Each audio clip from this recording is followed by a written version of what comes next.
Alright YouTube, this is a video about Syria. Reports are coming in that a nerve gas or similar chemical weapons attack has killed upwards of 1,300 people in Syria. The rebels are blaming Assad, saying that during an artillery strike, chemicals were used. The casualties, and there are videos on LiveLeak right now, actually, that you can look up if you look up Syria or sarin or whatever on there that you can see. The rebels are claiming that Assad took advantage of an artillery strike to unleash his chemical weapons, and that most of these people who are dead are civilians. And of course, there are people who would be affected by it and end up crippled for the rest of their lives, or retarded, or have some other, neurological disorder because they were gassed with sarin or VX or something like that. My thought is this. The rebels, well, not the rebels themselves, but Al-Qaeda groups that were backing them, were threatening to use chemical weapons as early as 2011, and you can look it up, and there are videos of groups that are claiming that they're going to gas Assad, gas the Alawites, gas the Shiites, and so forth. That's the first point. The second point is Assad has, by all accounts, been winning lately. And doing fairly well for several reasons. Number one, the rebels have started to attack one another because the moderate groups, the Al-Qaeda-backed groups, and the sort of marginal US-backed groups are competing with one another. See, they all have totally different ideas what they want if they win, so they're going after each other largely right now. The moderates are attacking the Islamists are attacking the moderates. They're all spending time attacking Assad, but nobody's really sure what the hell's going on. Assad's been reclaiming land that was taken by rebels before. They reclaimed several important locations. And public support for Assad and the rebels on both accounts has been about the same, because you've got to understand, in a situation like this, the largest part of the population just wants to be left alone to farm or go to their jobs or do whatever else they happen to be doing. Assad is not considered a despot by the majority of the population, any more than the FSA is supported or derided by the majority of the population. The majority of the population just wants Syria to get back to normal, as any civilian population in such a time does. So Assad is, by all accounts, actually winning. Let's assume for a moment that Assad isn't completely fucking off his rocker or retarded. There would be no reason, logically, why he would choose to wipe out a largely civilian area with sarin or some other nerve agent if he was winning. And he is, clearly. He's retaking territory fairly quickly. He retook, I can't remember the name of the city, but it was actually the part of this city contained a mosque that was being used as the FSA headquarters, basically. He retook that city too. Assad is winning. What logical reason would he have to use these agents? Especially when there are UN weapons inspectors in the area at the time. That wouldn't make any sense. He had to have known they were there. The FSA probably didn't know that they were there. Why would he gas civilians and waste the chemicals to begin with either, when the civilians in that area are embattled and probably don't give a crap who wins? This reeks of a conspiracy. What I'm willing to bet was the case, because the FSA has already said, and groups associated with them have already said, they were prepared to use chemicals against Assad's forces.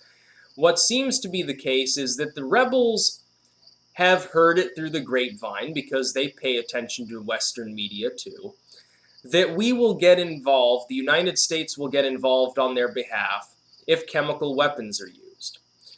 So either they got chemical weapons from some other source. Of course, they could have gotten it from groups in Iraq. There are potentially stashes of chemical weapons there. From the Saudis, from the Israelis, from the Turks, who knows, the Iranians, who knows where it's from. Maybe even from the United States, and simply took up a position where Assad's forces happened to be and fired a couple of shells off while they were doing their normal artillery routine. There would be a reason. See, you have to look at motive. when you're studying a crime like this, or any crime. Assad has literally no motive to use chemical weapons. It would be detrimental. Number one, it would turn the international community against him, possibly cross that fabled red line that Obama talks about all the time and cause the United States to get directly involved against him. It would make give fodder to the propaganda coming from the FSA for more people to rise up against him and hate him. There's no motive for Assad to use chemical weapons, but there's an infinite motive for the rebels to try to make it look like Assad did. And there are other people, I'm sure that the CIA is in Syria right now, scheming and doing their normal thing. Israel's got agents in there. Iran's got agents in there. Russia's got agents in there. The United States, everyone's got agents in Syria right now trying to determine the final outcome. Now, here's the thing. The United States, because it's too late for most of the middle-agers to be up right now, so they probably haven't heard about this story because they're not tech literate enough, and so they're going to hear about it tomorrow on TV. What they're going to see is the mainstream media saying, oh, Assad used chemical weapons, red line crossed, pressure Obama, tell him we must send troops to Syria. Or we must establish no-fly zone, we must bomb Damascus, we must do this, do that. And they'll use their typical fear-mongering and war-mongering to try to get our young kids over there so that they can get blown to shit by Assad and by Al-Qaeda. And by the way, these FSA rebels are backed by Al-Qaeda, not just by us. And some of these groups are Al-Qaeda, basically Al-Qaeda agents, and we're arming them. We're funding them. We're training them. It makes no sense. The same group that we spent years and years and thousands of lives supposedly defeating in Afghanistan are now the same people that we're supporting in Syria. Simply because we don't particularly like Assad, because number one, he likes Iran, and we detest Iran because Iran is oil self-sufficient and has its own way of doing things and is a partner of Russia. And number two, because he refuses to bow down and suck American and Israeli dick. That's the reason that we're involved in Syria right now. Let's not mince words. It's because the United States wants the petrodollar propped up. So, well, there's your pipeline to the Mediterranean, number one. Another way to sandwich Iran, number two, and it'll really piss off Putin. See, we never left, again, I've pointed it out, we've never left the Cold War. Everything we've done since 9/11 has been an extension of that. From Al-Qaeda, which we had to mop up after we trained and armed them to go against the Soviets in the 1980s, to Iraq, because we put Saddam into power, to Iran, where we meddled around and did our thing and armed a bunch of different groups in succession, to Syria, where we've done the same thing continuously for several years now. This is Cold War. This is not some new conflict. This is an extension, a continuation of the Cold War. Hopefully, because you got to remember, after 9/11, when we were domestically attacked, people's patriotism ran high, and when Bush said, well, Iraq has weapons of mass destruction, they're terrorist enablers, people generally didn't question it. There were a few people that stood up and said, well, this doesn't sound quite right because, 1, 2, and 3. Most people didn't question it.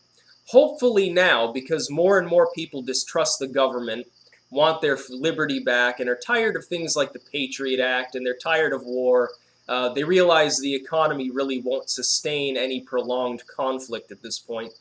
Hopefully people will resist, and they'll say, no, we don't want to go into Syria, and they'll march on DC, and they'll hold rallies, and things of that nature. I might be giving people too much credit for assuming that they will, but it would be nice if they would, because we really don't need another war. And let's face it, even if we went in just to establish a no-fly zone and protect part of the country and the rebels there, it would still be a war. We would potentially have planes shot down. You might have some incidents involving Russia, because Russia's presumably got agents there.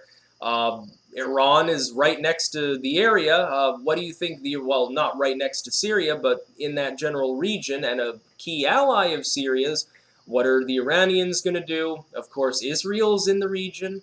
Egypt, which is falling apart right now, is in the region. The whole area is falling completely apart. We don't want people on the ground or in the air in that general region at this point in time, especially when our economy won't sustain it. But anybody who believes that Bashar al-Assad is dumb enough to gas his own people, a largely civilian zone, a zone where if he uses gas, mostly civilians will die. Anyone who believes he's retarded enough to do that doesn't understand that Assad is actually pretty intelligent, Western educated, has a good deal of tactical knowledge. He had to. He's led Syria for years.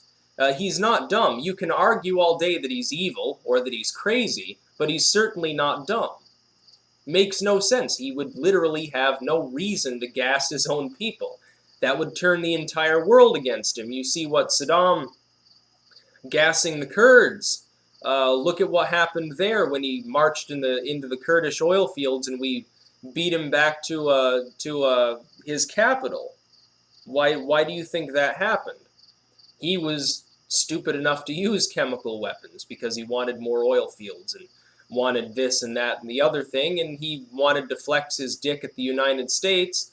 If Assad wanted to flex his dick at the United States, he would just unleash a torrent that would depopulate 1 million people. And he could. He's got the stockpiles to do it. He's got the technology to do it.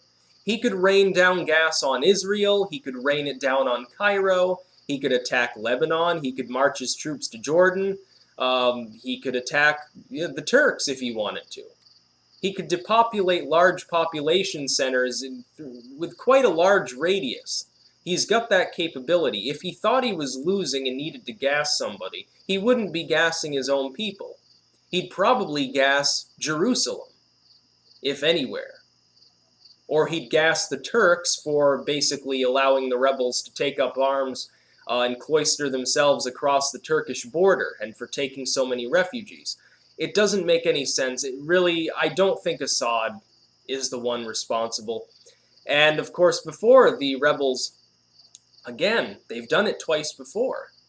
They tried to claim Assad used chemical weapons once, months and months ago. Turned out the rebels had actually used a bomb containing chlorine substance at some sort of security checkpoint and killed a bunch of civilians and a bunch of Assad's forces. And they tried to claim, and the United States immediately after that happened said, this is Assad's doing.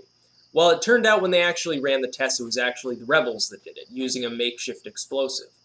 Then they tried to claim that additional chemical weapons were being used several months ago again.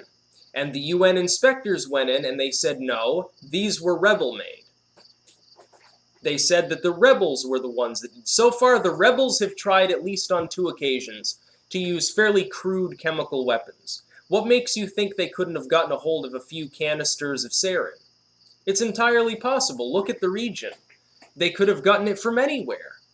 Weapons flow like the blood life of 1,000 rivers in that region right now.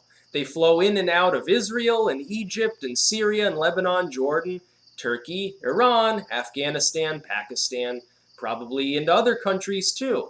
You know the Russians are funding and supplying people. We're funding and supplying people. Everyone's got agents on the ground everywhere. But Assad literally has zero motive to gas his own people. The only people in that region right now with a motive to launch that kind of weapon are the terrorists, and they are terrorists, that are fighting Assad. We are funding